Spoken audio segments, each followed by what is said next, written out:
Hello everyone, I hope you are doing well. आज है 24 अक्टूबर 2020। तो यूपीएससी पर्सपेक्टिव से क्या क्या इंपॉर्टेंट न्यूज आई है 24 अक्टूबर को, वो हम देखेंगे। तो मोदी जी ने कहाँ विजिट किया है? ब्रिक्स की मीटिंग जो हो रही है, ब्रिक्स की मीटिंग कहाँ हो रही है? रसिया में। तो रसिया में विजिट किया है मोदी जी ने। तो वहीं पे जो चाइना के मतलब कि प्रेसिडेंट हैं सी जिनपिंग, वहां मीटिंग हुई है। तो रीबिल्ड टाइज करने की आपस में बात हुई है। ठीक है। तो ब्रिक्स के बारे में देख लेते हैं। जो ब्रिक्स है, ब्रिक्स कब बना था? 2001 में ये टर्म दी गई थी नील नील जेम्स ओ नील के द्वारा। और उसके बाद 2008 में ये ब्रिक बना था, BRIC। साउथ अफ्रीका कब ऐड हुआ? 2010 में। और 2014 में ब्रिक्स ने अपना अलग बैंक बना लिया, जिसका नाम था क्या नाम? न्यू डेवलपमेंट बैंक, जिसमें सबसे ज्यादा शेयर किसका है? चाइना का है। और जो ब्रिक्स है, उसमें सबसे इंपॉर्टेंट चीज क्या है कि जो ब्रिक्स की जो मीटिंग होती है, जो हेड मतलब कि हर साल एनुअल मीटिंग, उसकी ऐसे इसके जो अल्फाबेट्स हैं उसके अकॉर्डिंग होते हैं। पहले ब्राजील, फिर रसिया, फिर इंडिया, फिर चाइना, फिर साउथ अफ्रीका। ठीक है। जो ये एनडीबी बना था ना, ये 2014 में फोर्टेलेजा, ब्राजील में डिक्लेरेशन होती फोर्टेजेला में, तो वहां पे ये एनडीबी बना था। ठीक है। और इसका हेडक्वार्टर चाइना में है, एनडीबी का। तो ये था ब्रिक्स के बारे में। ब्रिक्स का एक्सपेंशन हो रहा है। ब्रिक्स में कुछ जो कंट्रीज हैं वो ऐड की गई हैं, नई कंट्रीज। तो वो कंट्री कौन कौन सी हैं? ईरान है, इथोपिया है, सऊदी अरबिया है, यूएई है, और अर्जेंटीना है। ठीक है। ये सारी कंट्रियां उनको ब्रिक्स में ऐड करने की बात चल रही है। तो फाइनेंशियल इंटीग्रेशन पे भी बात की जा रही है कि ब्रिक्स के जो नेशन है उनको फाइनेंशियल इंटीग्रेशन क्या है, काफी ज्यादा स्ट्रेंथन करना चाहिए। इंडियन यूपीआई की बात की है प्राइम मिनिस्टर ने बात। तो सुप्रीम कोर्ट ने क्या बोला? स्टेट है वो रेगुलेट कर सकते हैं इंडस्ट्रियल अल्कोहल को। ठीक है। तो काफी इंपॉर्टेंट जजमेंट है ये। 8-1 कॉन्स्टिट्यूशनल जो बैच है, 8-1 की मेजोरिटी से जजमेंट दिया गया है, right to regulate industrial alcohol. ठीक है। तो intoxicate liquor entry 8 of state list in 7th schedule. देखो, 7th शेड्यूल में तीन लिस्ट है: स्टेट लिस्ट, सेंट्रल लिस्ट, और कन्करेंट लिस्ट। जो ये इंटॉक्सिकेंट लिक्वर है वो स्टेट लिस्ट में है। किसमें? स्टेट लिस्ट में, 7th शेड्यूल में। ठीक है। तो ये इंपॉर्टेंट है। ये स्टेट को पावर देती है कि स्टेट मैन्युफैक्चरिंग, प्रोडक्शन, इन सब में इसको क्या कर सकता है? रेगुलेट कर सकता है। ठीक है। तो ये चीज थी।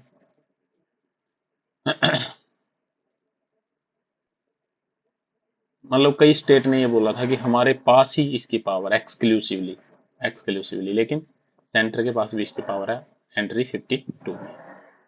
सुप्रीम कोर्ट के बारे में देख लेते हैं। सुप्रीम कोर्ट क्या है? सुप्रीम कोर्ट पार्ट 5 में आता है, यूनियन एग्जीक्यूटिव, मतलब यूनियन गवर्नमेंट। तो जो सुप्रीम कोर्ट है उसमें जज अभी कितने हैं? 34 हैं। अभी कौन है चीफ जस्टिस? DY चंद्रचूड़। अब नए चीफ जस्टिस बनेंगे, अभी ये 50th है। तो सुप्रीम कोर्ट में जो मतलब नंबर ऑफ जज कितने होंगे, ये कौन डिसाइड करेगा? पार्लियामेंट। जब सुप्रीम कोर्ट बना तब कितने जज थे? 8 थे। 7+1। तो ये था सुप्रीम कोर्ट के बारे में। सुप्रीम कोर्ट के कई जुरिडिक्शन होते हैं: एडवाइजरी जुरिडिक्शन, रिट जुरिडिक्शन। तो ये सारी चीजें हैं। बायजू के ऊपर कोई मतलब नेशनल कंपनी लॉ ट्रिब्यूनल का कोई, अपीलेट ट्रिब्यूनल का कोई फैसला आया होगा, डिसीजन, उस पर सुप्रीम कोर्ट ने कहा है कि इसको अलग रखो। PM Shri scheme, PM Shri scheme बड़ी इंपॉर्टेंट स्कीम है। वो एनईपी के साथ ऐड की गई है। मतलब कि पीएम श्री स्कूल बनाए जाएंगे अलग अलग, जैसे कि prime minister school of rising India. ठीक है। इसको दिल्ली गवर्नमेंट ने, केरला गवर्नमेंट ने, तमिलनाडु गवर्नमेंट ने, वेस्ट बंगाल ने, इन्होंने साइन नहीं किया था। लेकिन फिर इनका फंड रोक दिया गवर्नमेंट ने, सेंट्रल गवर्नमेंट ने। ठीक है। तो अब इनको फाइनली साइन करना पड़ा। टोटल कॉस्ट है जो इसकी 27,000 के आसपास आएगी। स्कीम प्रपोज की है, कन्वर्ट करेगी 14,500 स्कूल को एग्जिम्पलर इंस्टीट्यूशन में। ठीक है, जिसमें सेंटर का कॉन्ट्रीब्यूशन है वो 60% होगा। तो ये चीजें हैं, काफी इंपॉर्टेंट स्कीम है PM school for rising India, पीएम3। एयर पोल्यूशन, एयर पोल्यूशन पे जो बीजेपी और आप गवर्नमेंट है उसमें काफी ज्यादा मतलब टसल चल रहा है। एयर पोल्यूशन के बारे में देख लेते हैं। एयर पोल्यूशन जो है वो दिल्ली और उसके आसपास के एरिया में उसको रेगुलेट करने के लिए सीएक्यू है, कमीशन और एयर क्वालिटी मैनेजमेंट। ये किस किस जगह पे बना था? Environment protection and conservation authority, ये सुप्रीम कोर्ट ने एस्टेब्लिश की थी, लेकिन ये सीएक्यूएम ने ईपीसीए को रिप्लेस कर दिया। तो ये क्या है? रेगुलेटिंग बॉडी है। ठीक है, तो ये इंपॉर्टेंट चीज है। उसके बाद सीएक्यूएम जो है वो दिल्ली और उसके आसपास डबल बर्निंग और इन सब चीजों को क्या करती है? कंट्रोल करती है। एयर क्वालिटी को इम्प्रूवमेंट का काम करती है। अब जैसे विंटर आ रही है तो थोड़ा सा सीएक्यूएम के ऊपर ज्यादा प्रेशर है कि वो एयर क्वालिटी मेंटेन रखे। तो ये सारी चीजें हैं। ASI note in favour of, ASI जो है आर्कियोलॉजिकल सर्वे ऑफ इंडिया। ठीक है, historic declaring the historic Jama Masjid as protected monument declare करने के फेवर में नहीं है। तो हाई कोर्ट ने क्या किया? एडजन कर दिया है जो कम्बाला, इंपॉर्टेंट है कम्बाला, बेंगलुरु में होती है ये बुल रेस। ठीक है, नंबर 5 हियरिंग ऑन पीआईएल लगाई गई थी, तो उसको क्या कर दिया? एडजन कर दिया है, मतलब आगे थोड़ा सा पोस्टपोन करना। तो कॉमर्शियल इवेंट है बैंक, मतलब कि ये इनकी रिलीजियस शर्म, इनका अपना ही एक कल्चरल इवेंट है कम्बाला।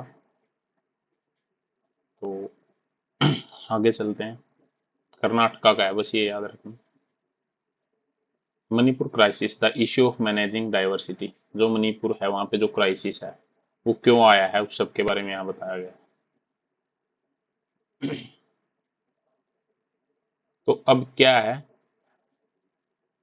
एक अनदर राउंड ऑफ एस्केलेशन का जब हुआ तो lead to the chief minister of state making multiple demand that include greater control over security operation. This mean chief minister has not been in charge for some time. Another jarring revelation in media reports is even the supposed invocation of Article 355। Article 355 में क्या है बताओ? Article 355 में है state emergency. किस base पे लगेगी? लगेगी 356 के अकॉर्डिंग, लेकिन 355 ऑफ द कॉन्स्टिट्यूशन, जिसमें यूनियन गवर्नमेंट के पास एक ड्यूटी है कि वो स्टेट को प्रोटेक्ट करेगी external as well as internal disturbance दोनों से। ठीक है, तो अगर डिस्टरबेंस होती है मणिपुर में, इंटरनल डिस्टरबेंस हो रही है, तो 355 के अकॉर्डिंग मतलब कि स्टेट इमरजेंसी लगाई जा सकती है, इसको बेस मान के। जो कॉन्स्टिट्यूशनल मशीनरी का ब्रेकडाउन हो रहा है वो एक ओपन सीक्रेट है। तो अलार्मिंग सिचुएशन है, वो काफी क्वेश्चन करती है कैपेसिटी कॉन्स्टिट्यूशन की। तो स्पेशल प्रोविजन के बारे में यहाँ बात हो रही है। डाइवर्सिटी इंडिया में इतनी ज्यादा है कि डाइवर्सिटी मैनेजमेंट एक काफी मतलब मेन रहा है इंडिया का स्टार्टिंग से ही। यूनिक प्रॉब्लम है अलग अलग स्टेट की, मतलब जम्मू एंड कश्मीर की नहीं, जो महाराष्ट्र है, गुजरात है, नागालैंड, असम, मणिपुर, आंध्रा, सिक्किम, ये सब की अपनी अपनी एक प्रॉब्लम है। तो उनको सोल्व करने के लिए हमने उनको स्पेशल प्रोविजन भी दे रखे। ठीक है, और वो थोड़े से बैकवर्ड भी थे तो उनको एक इक्विटी के लेवल पे लेके आया जा सके, वो भी इश्यू है। तो इंडिया जो है, इंडिया डिस्ट्रिक्टेबल नहीं है, इनडिस्ट्रिक्टेबल है।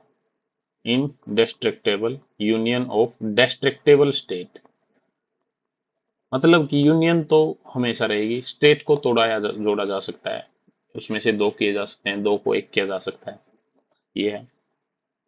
तो constitution has evolved to reconcile seemingly competing and even conflicting interests of identify in several northeastern states. A chief feature of such reconciliation within the constitutional scheme has been to institutionalize a scheme of power sharing and representation and guaranteed autonomy in government. जो सच रिकॉन्सिलेटरी major है ensure करते हैं sensitivity concern group identity में respective socio political ground में। Article 371F close जो है political stability के लिए, ये सब मतलब अलग अलग 371A B C D E F ये सब दिए गए हैं। तो ये जो कॉन्स्टिट्यूशन के पैरामेडिज्म है, ये सारे मतलब कि दोबारा से इनको रिविजिट करने की जरूरत है, और इतना सारी जो अनस्टेबिलिटी है उस पर ध्यान देने की जरूरत है। जब हमने सिक्किम को इंडिया में मिलाया था 1975 में, वो आर्टिकल 371F के अकॉर्डिंग मिलाया था।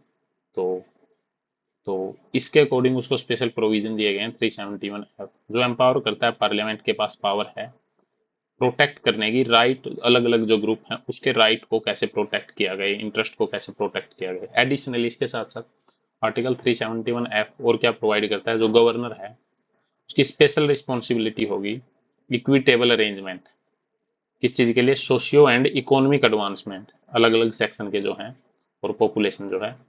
जो ब्रॉड ब्रॉड इंपोर्ट है आर्टिकल 371F का, वो इनविसार्ज्ड है। तो अलग अलग रिप्रेजेंटेशन है, मतलब कि कल्चरल ऑटोनॉमी को प्रिजर्व करना है, ये सारी रिस्पॉन्सिबिलिटी उस आर्टिकल के अंडर में है। एक RPA representation people act 1951 amend किया गया, क्या रिफ्लेक्ट करने के लिए, स्कीम आर्टिकल 371F की, और सीट है वो ईयर मार्क की गई for different community in legislative assembly. जो ये अरेंजमेंट है कब आया, चैलेंज किया गया along with constitutionality 371F in RC Poudyal case जो आया था सुप्रीम कोर्ट के सामने। ठीक है,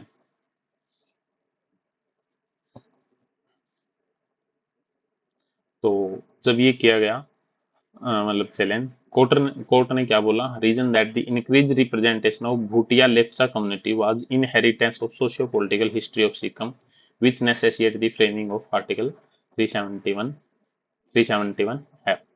तो इसको चैलेंज किया गया था, मतलब आरसी पोडियाल केस 1993 में सुप्रीम कोर्ट के सामने, क्योंकि जो रिप्रेजेंटेशन है भूटिया लेप्चा कम्युनिटी, उनको बोला गया कि वो मतलब कि डिजर्व नहीं करते प्रोपोर्शनल रिजर्वेशन, लेकिन सुप्रीम कोर्ट ने इसको सही बताया। तो तो जो मतलब कोर्ट ने क्या बोला कि as a part of scheme accommodation and adjustment to facilitate coexistence of different tribal identity in Sikkim. तो एकोमोडेट करना पड़ेगा, एडजस्टमेंट करना पड़ेगा, डिफरेंट कम्युनिटी को साथ में रहना पड़ेगा। और कोर्ट ने ये भी बोला कि जो हिस्टोरिकल कंसिडरेशन है और कंपल्सन है, ठीक है, तो उनके लिए हमें मतलब वो इनइक्वलिटी को जस्टिफाई करते हैं। तो प्रोपोर्शनैलिटी ऑफ जो सीट रिजर्व है भूटिया भूतिया लेप्चा जो कम्युनिटी है वो जस्टिफाई की गई, सो दैट उनकी आइडेंटिटी को प्रोटेक्ट किया जाए और पॉलिटिकल जो प्रोसेस है उसको और ज्यादा एंश्योर और सेफ किया जा सके। तो ये था वहां पे the case of Tripura and peace. Tripura एक एग्जाम्पल है जहां पीस ब्रोकर की गई कॉन्स्टिट्यूशन में। इंसर्जेंसी मूवमेंट के बाद भी सिक्स जो शेड्यूल है वो क्या प्रोवाइड करता है, administration tribal area. Fifth schedule schedule area के लिए, सिक्स शेड्यूल ट्राइबल एरिया के लिए। ट्राइबल एरिया में कौन से डिस्ट्रिक्ट आते हैं, A T M ma'am, ATM में मनी नहीं है, मणिपुर नहीं है, मिजोरम, मेघालय, त्रिपुरा, असम, ये सिक्स शेड्यूल में आते हैं। तो सिक्स शेड्यूल कॉन्स्टिट्यूशन प्रोवाइड करता है administration of tribal area by developing power to district and regional council which are empowered to make law on various areas such as education, social alienation of land use of forest, establishment of village town community. However, जो six schedule है was not made applicable to Tripura until 1984 तक वो applicable नहीं था। ठीक है, तो एक 49th अमेंडमेंट हुआ था, उसके बाद उसको एप्लीकेबल कर दिया गया था। जो लेजिस्लेटिव ऑटोनॉमी है according by the sixth schedule devolved markedly great power to the district council to exercise discretion regarding the application of union law to scheduled area। ठीक है, this was the result of Tripura code 1988। 1988 में त्रिपुरा का code हुआ था। Union state और Tripura national जो volunteer था, जो एक मिलिटेंट ग्रुप था, तो इसमें क्या हुआ, कोड में 1/3 जो सीट है स्टेट असेंबली की वो शेड्यूल्ड ट्राइब पॉपुलेशन के लिए रिजर्व की दी गई। ठीक है, beyond the proportion of their population in the total population। Consequently क्या हुआ फिर, सब आर्टिकल जो है 3V in article 332 was inserted. Article 332 में क्या है, एससी और एसटी 330 और 332 में SC और ST की कितनी सीटें रिजर्व रहेंगी? लोकसभा के लिए है, स्टेट लेजिस्लेटिव असेंबली के लिए 332 है। तो जो डिस्प्रपोर्शनेट रिप्रेजेंटेशन है ट्राइबल पॉपुलेशन का, वो चैलेंज किया गया सुब्रता अर्कजी केस 2002 में। तो सुप्रीम कोर्ट ने क्या कहा इसको चैलेंज में, which require violence to be absurd and effort at securing stability in the region. The court ultimately rejected the contention seeking proportional reservation based on arithmetical precision and retreated the scheme accommodation and adjustment. तो जो court है उसने reject कर दिया किस चीज को?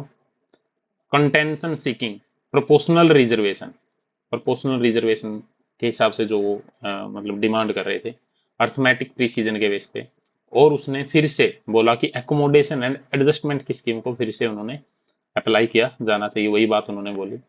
तो क्या कंक्लूजन निकाला गया इसमें कि आर्टिकल जो 332 3B है वो ग्रेटर शेयर इन गवर्नमेंट्स में देने के लिए वो किया गया है, ठीक है।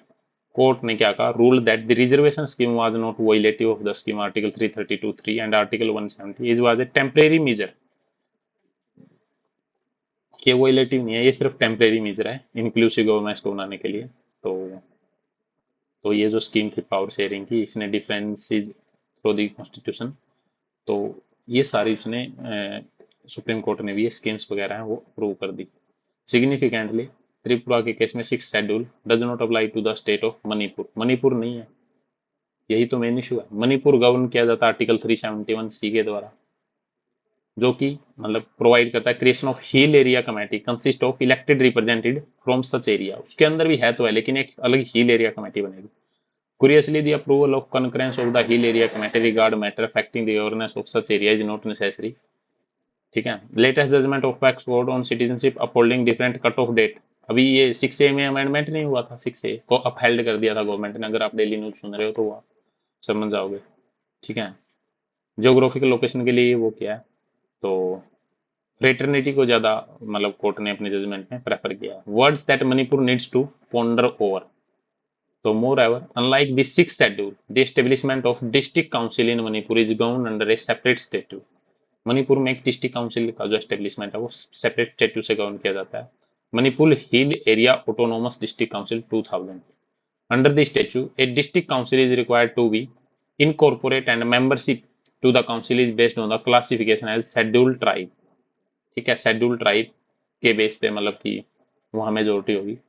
तो वीटो पावर है, Unlike the veto power possessed by scheduled tribe in Nagaland, Sikkim and Tripura, no specific provision, Manipur में ऐसा नहीं है, मतलब जो बाकी स्टेट है ना नागालैंड, सिक्किम, त्रिपुरा, वहां पे शेड्यूल्ड ट्राइब पे क्या है वीटो पावर है, लेकिन मणिपुर में नहीं है। In the background of tension of in Manipur concern over representation allocation of resource and perceived domination of any community have heightened anxiety and exacerbate social division, तो मतलब सोशल डिवीजन और जो एंजाइटी हुई है वो सब इसी वजह से हुई है। रिसोर्स किसी के पास ज्यादा चले गए, किसी के पास गवर्नमेंट जॉब ज्यादा है, तो इस वजह से।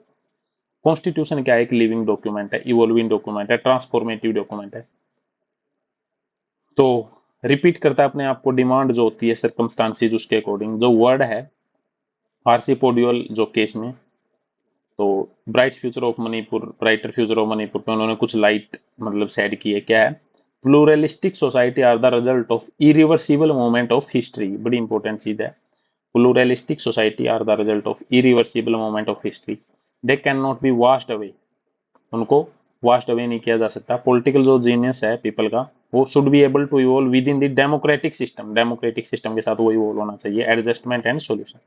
It is only a reminder that ultimately peace will have to be evolved through the constitution, without which any attempt to solve issue of diversity would remain illusionary. Constitution के through ही piece establish हो सकती है, उसके बिना तो सिर्फ illusion है, दिखावा है, ठीक है, छलावा है।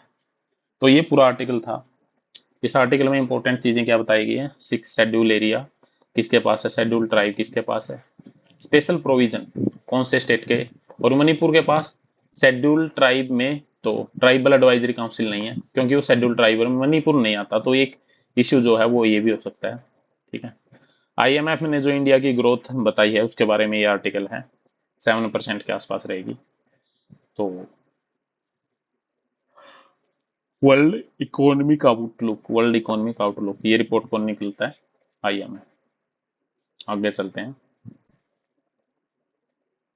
दी shifting sands within global supply chain. ठीक है, जो ग्लोबल सप्लाई चेन है वो इन्फेक्शन पॉइंट पे है। कोविड 19 पैंडेमिक ने जो शिफ्ट किया फोकस कहां से? इफिशियंसी से रिजिलियंस पे। ठीक है, जो दो डेवलपमेंट हुए सितंबर 2024 में वो क्या मतलब कि इंडिकेट करते हैं? अनदर जो शिफ्ट है वो underway in how supply chain are envisioned and operationalised. ठीक है, अब देखो, move by US and Israel pager attack. सितंबर 27 में क्या हुआ था? यूनाइटेड स्टेट ऑफ कॉमर्स है, US का डिपार्टमेंट ऑफ कॉमर्स, उन्होंने प्रपोज किया रूल को। ठीक है, if accepted would prohibit the import or sale of certain connected vehicle system design developed manufactured supplied by entity with a sufficient access to people republic of China और रसिया, कि वो ना तो इंपोर्ट करेंगे ना ही मतलब कि उसको परचेज करेंगे ऐसे व्हीकल को जिसका डिजाइन डेवलप या मैन्युफैक्चरिंग चाइना या रसिया में हुई है या उसका उसका मतलब उसमें पार्टिसिपेशन। ठीक है, तो वो दोनों सॉफ्टवेयर और हार्डवेयर दोनों इंडस्ट्री को क्या करता है वो मतलब कि टारगेट करता है, ऑटोमेटेड ड्राइविंग सिस्टम को भी। While 100% tariff on Chinese electric जो व्हीकल है उसके 100% उसके ऊपर जो US है 100% टैरिफ लगा दिया था पिछले साल। ठीक है, तो जिसकी वजह से उनकी डोमेस्टिक मार्केट में अब चाइना के व्हीकल तो महंगे हो जाएंगे उसके ऊपर अगर। ठीक है, तो अब ये नया रूल लगा दिया कि जो वहाँ बने हैं मैन्युफैक्चर हुए हैं वो हम मतलब इंपोर्ट नहीं करेंगे ना ही परचेज करेंगे। तो अब मेन चीज क्या है, मेन बात क्या है? US जो केस है against Chinese connected car technology is that both software and hardware component in car employing some form of external communication capability can be potentially misused। जो चाइना के द्वारा मतलब बिल्ट कार हैं अगर वो US यूज करता है तो उसके अंदर इन मतलब सॉफ्टवेयर या हार्डवेयर में जो भी टेक्नोलॉजी का यूज किया गया वो मिसयूज हो सकती है। US ने ये बोला।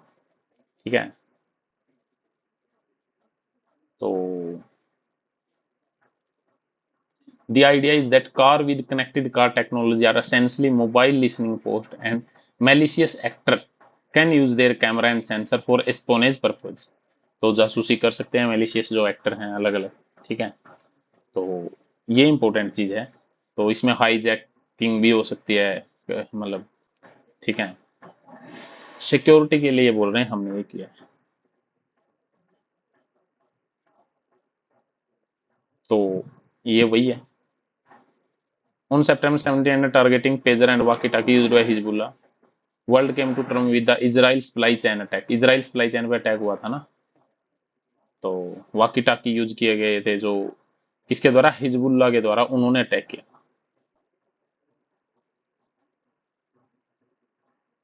टेक्नोलॉजी की वजह से ये सारा क्या है? टेक्नोलॉजी का मिसयूज।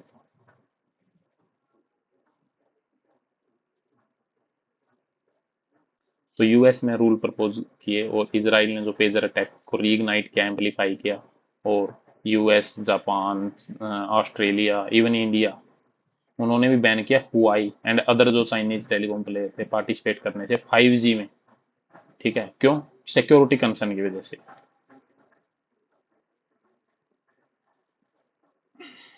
तो from efficiency to resilience to security, from efficiency to resilience to security.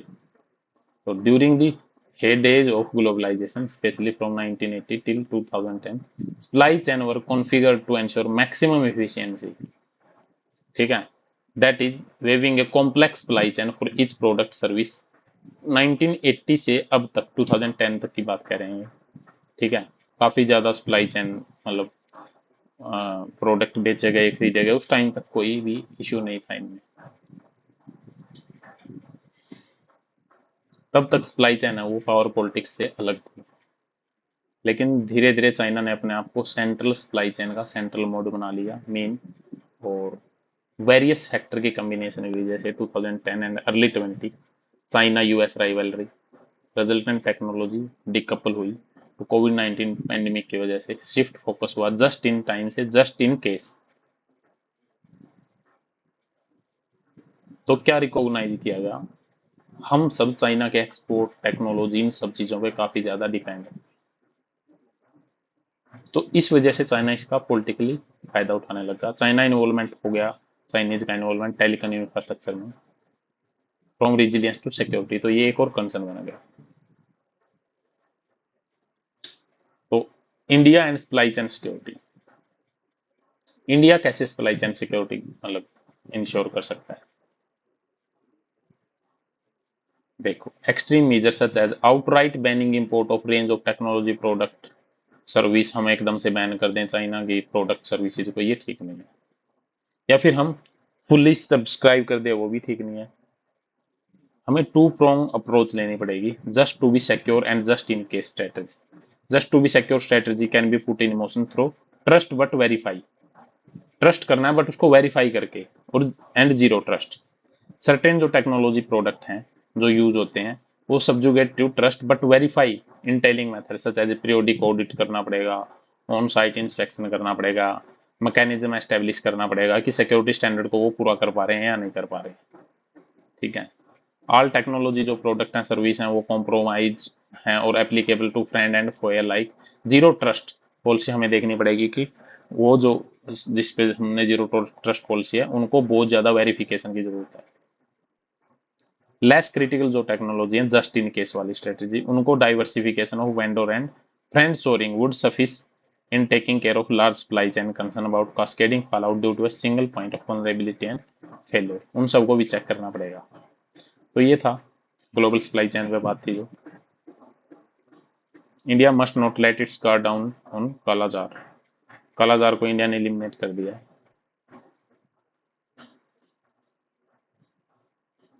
The recent achievement India has stuck with Kalajar, bringing it to the brink on the elimination of a public health issue, or with the elimination bacterial eye infection trachoma sits squat that quarter. India will seek WHO certification for eliminating Kalajar after it brought down the number of cases to under 1 in 10,000। 10,000 में सिर्फ एक ही case आए तो India को elimination का certificate मिल जाएगा। ठीक है। For 2 conjunctive year, 2 conjunctive year continuously 2 साल। ठीक है। तो आगे चलते हैं, दिल्ली पोल्यूशन पे बात चली रही है। Certain variant of the Boeing 377 are under the scanner over an issue concern for potential for occurrence of jammed or restricted routed control system during the landing rollout phase of flight 1539। the rudder pedal, ये कोई खास नहीं है। Cyber fraud की वजह से कितनी GDP loss हो सकती है? 0.7% ऑफ जीडीपी का लॉस हो सकता है। ब्रिक्स की हमने बात कर ली है, इस पे आर्टिकल आएगा अच्छे से एक। ब्रिक्स स्टबल बर्निंग हो ही रही है पंजाब हरियाणा। ठीक है। आर्टिकल 29 जो है कॉन्स्टिट्यूशन का, right to live in environment free, environment pollution free life का भी वो राइट है हमारे पास। मैरिटल रेप केस से विड्रॉ कर रहा है रिटायर, जो चीजें आई है उन्होंने हियरिंग करने से, वो 11 नवंबर को क्या हो रहे हैं, रिटायर हो रहे हैं हमारे chief justice of India. Industrial जो कार्बन टारगेट है उसको मतलब क्लोज है इंडिया उसको फिक्स करने के, कोप मीटिंग से पहले। बाकू में होगा अजरबैजान में ये जो मीटिंग है कोप की, कोप 29। तो हम इस टारगेट को फिक्स करने की कोशिश में है। सुप्रीम कोर्ट ने क्या बोला है वही बाइजू के लिए, miss in micro finance institution should refrain from doing reckless lending, reckless lending से उनको अलग कर देना चाहिए। Micro financing S F G कह रहा हूँ, GS2 का टॉपिक है सोशल जस्टिस। फाइनेंशियल इंक्लूजन में काफी इंपॉर्टेंट रोल है इनका, लेकिन इनको क्या करना चाहिए, रिफ्रेन फ्रॉम रेकलेस लैंडिंग। ठीक है। तो रेकलेस और पुअर अंडरराइटिंग नॉर्म्स जो है इनके, उनको अच्छे से मतलब फिक्स करना चाहिए। सेल्फ हेल्प ग्रुप है या ज्वाइंट लाइबिलिटी ग्रुप है। ठीक है। तो ये बात बोली है हमारे सेक्रेटरी ने, financial secretary. In India, India can not risk another bout of inflation.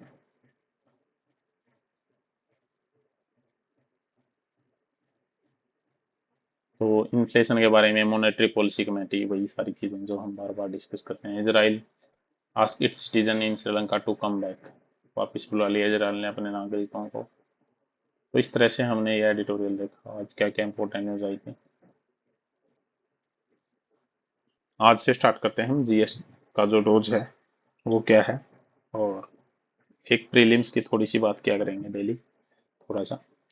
तो आज एक इम्पोर्टेंट चीज डिस्कस करते हैं जीएस 2 में, कि जो ब्रिटिश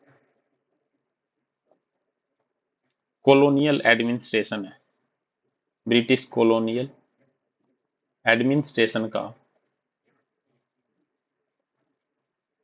इंडियन कॉन्स्टिट्यूशन पे क्या इम्पैक्ट हुआ, इंडियन कॉन्स्टिट्यूशन पे क्या क्या इम्पैक्ट हुआ, उसकी लीगेसी का। ठीक है, स्पेशली अगर हम रेफरेंस बोले तो 1991 1919 के एक्ट का और 1935 का। तो 1919 का एक्ट होना चाहिए याद, जो भी है इम्पोर्टेंट इसमें, और 1935 का एक्ट याद होना चाहिए। ठीक है, सबसे पहले तो रिप्रेजेंटेटिव इंस्टीट्यूशन। ठीक है,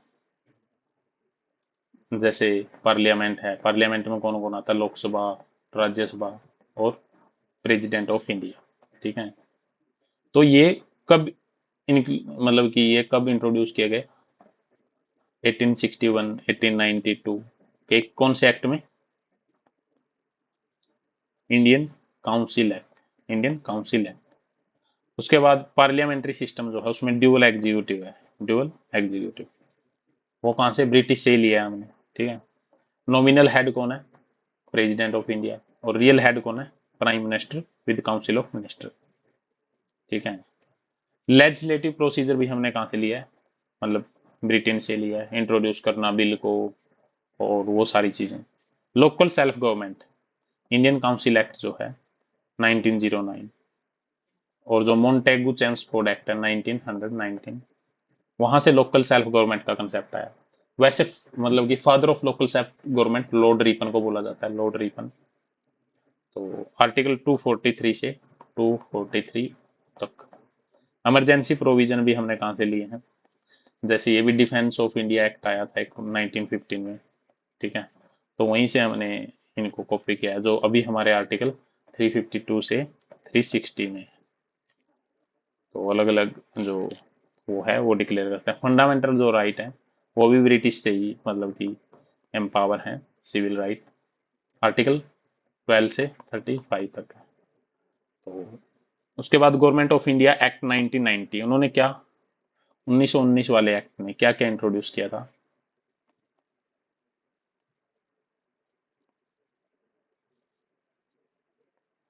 गवर्नमेंट ऑफ इंडिया एक्ट 1990, उसने क्या इंट्रोड्यूस किया था बताओ। 1990 में दायर की।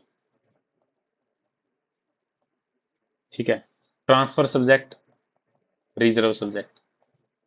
ट्रांसफर सब्जेक्ट कौन से थे, जो सेंट्रल मतलब कि प्रोविंस गवर्नमेंट के अंडर में थे, उस पर डिसीजन ले सकती थी प्रोविंस गवर्नमेंट। और जो रिजर्व सब्जेक्ट थे वो ब्रिटिश ऑफिशियल के द्वारा और सेंट्रल गवर्नमेंट के द्वारा मतलब कि कंट्रोल किए जा सकते थे। यानी कि डायरकी को इंट्रोड्यूस किया 1919 के एक्ट में। इलेक्टोरल रिफॉर्म की बात हुई, लिमिटेड फ्रेंचाइजी उस टाइम पे मिल चुकी थी, मतलब कि जो कि बाद में हमने यूनिवर्सल एडल्ट फ्रेंचाइजी, जो कि आर्टिकल 326 में है, वो इंट्रोड्यूस किया। पब्लिक सर्विस कमीशन एस्टेब्लिश हो चुका था, पब्लिक सर्विस कमीशन 1919 में। ठीक है, यूपीएससी फिर हमने बोल किया आर्टिकल 315 में है UPSC.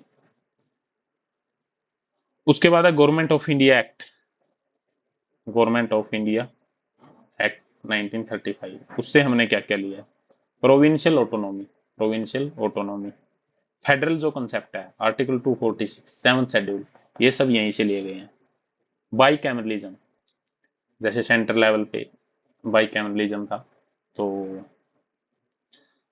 Lok Sabha and Rajya Sabha parliament में, ऐसे ही फिर स्टेट लेवल पे भी हमने मतलब कि वो कर दिया, state legislative assembly, state legislative council, federal court, supreme court हो गया, फिर हाई कोर्ट हो गया, सुप्रीम कोर्ट आर्टिकल 124 में, ये 214 में, फिर जुडिशियल कोर्ट, डिस्ट्रिक्ट कोर्ट।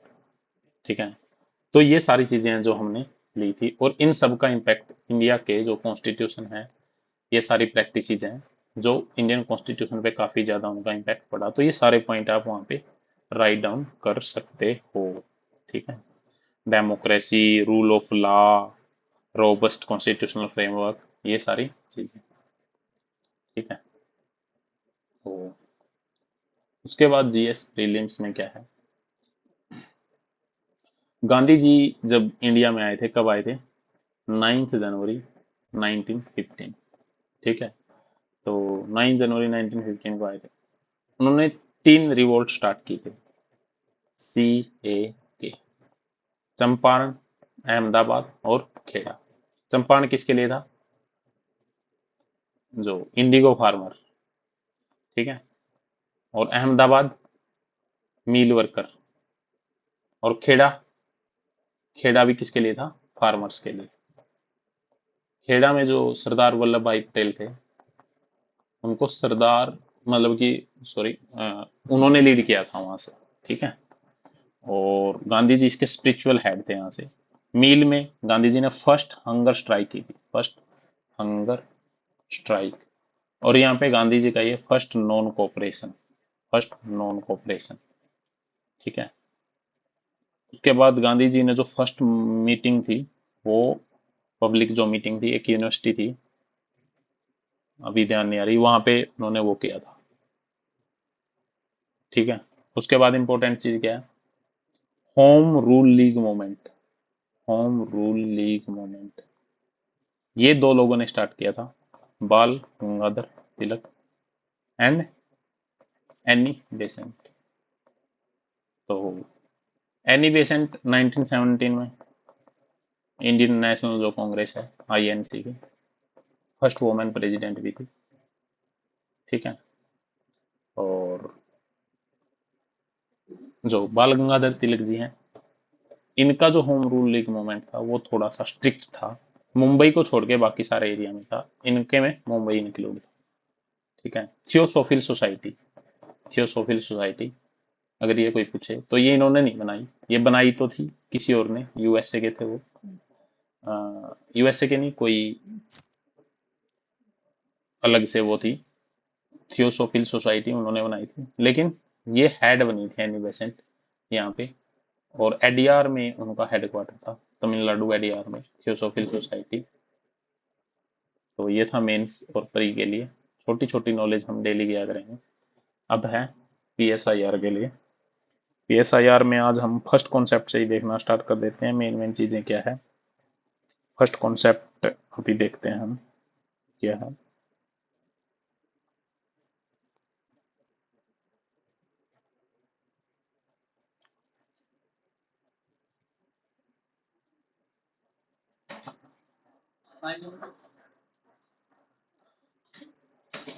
उसके बाद हम देखते हैं पेपर 2 को हम देख लेते हैं। पेपर 2 में क्या क्या है इंपॉर्टेंट चीजें, रिलेशन अलग अलग कंट्री है, आई थिंक वो सबसे इंटरेस्ट रहेगा, मतलब इंटरेस्टिंग कॉन्सेप्ट है, अलग अलग कंट्रीज के साथ रिलेशन। नहीं तो फिर पेपर 2A से हम थोड़ा सा देख लेते हैं क्या क्या रहेगा। तो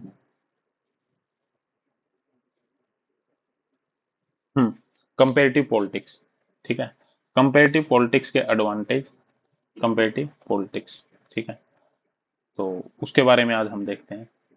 कंपेरेटिव पॉलिटिक्स होता क्या है, सबसे पहले तो एक सब डिसिप्लिन है, किसका, सब डिसिप्लिन, किसका, पॉलिटिकल साइंस का है।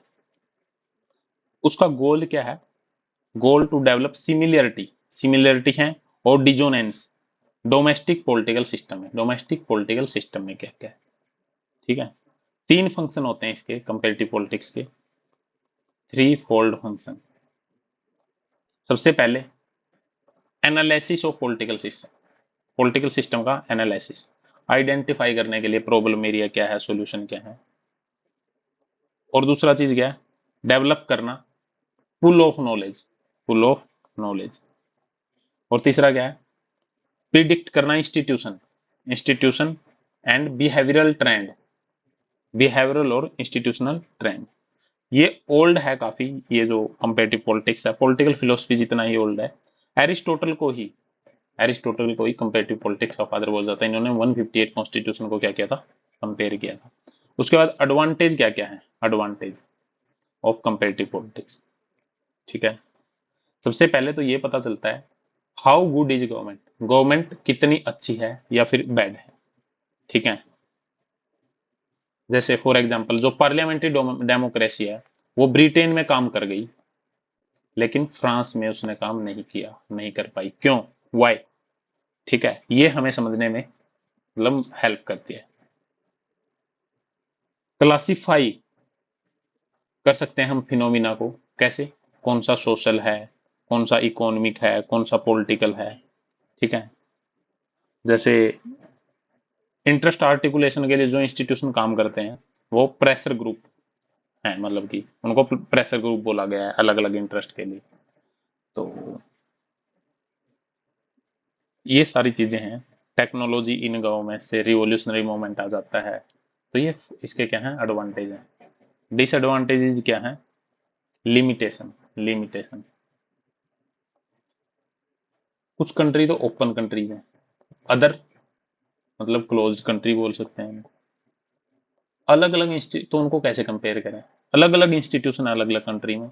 जैसे जर्मनी में चांसलर है, तो उसका हमें पता ही नहीं क्या पावर होंगी, तो उसको इंडिया प्रेसिडेंट के साथ कैसे कंपेयर कर सकते हैं, या प्राइम मिनिस्टर के साथ। लेजिस्लेटिव इंस्टीट्यूशन अलग अलग है, लेजिस्लेटिव प्रोसेस अलग अलग है, लॉ मेकिंग प्रोसेस अलग अलग है, वेरिएबल अलग अलग है। तो सिटीजन जो कल्चरली बाउंड अलग अलग है, कहीं पे ड्यूटी बाउंडेड है, कहीं पे ड्यूटी नहीं है, तो ये सारी चीजें हैं। तो कुछ जो है, जैसे हमने अमेरिका से भी लिया, यूएसए से और ब्रिटेन से भी, तो लेकिन हमने अपना भी यूनिक सिस्टम है, तो हम उसको कंपेयर कैसे कर सकते हैं, ठीक है। तो ये सारी चीजें हैं। तो ये था कंपेरेटिव पॉलिटिक्स का इंपॉर्टेंट क्रक्स। कल हम ट्रेडिशनल अप्रोच और मॉडर्न अप्रोच जो पॉलिटिक्स में है वो देखेंगे। आई होप कि आप लोगों को समझ में आएगा। Thank you guys, thanks a lot.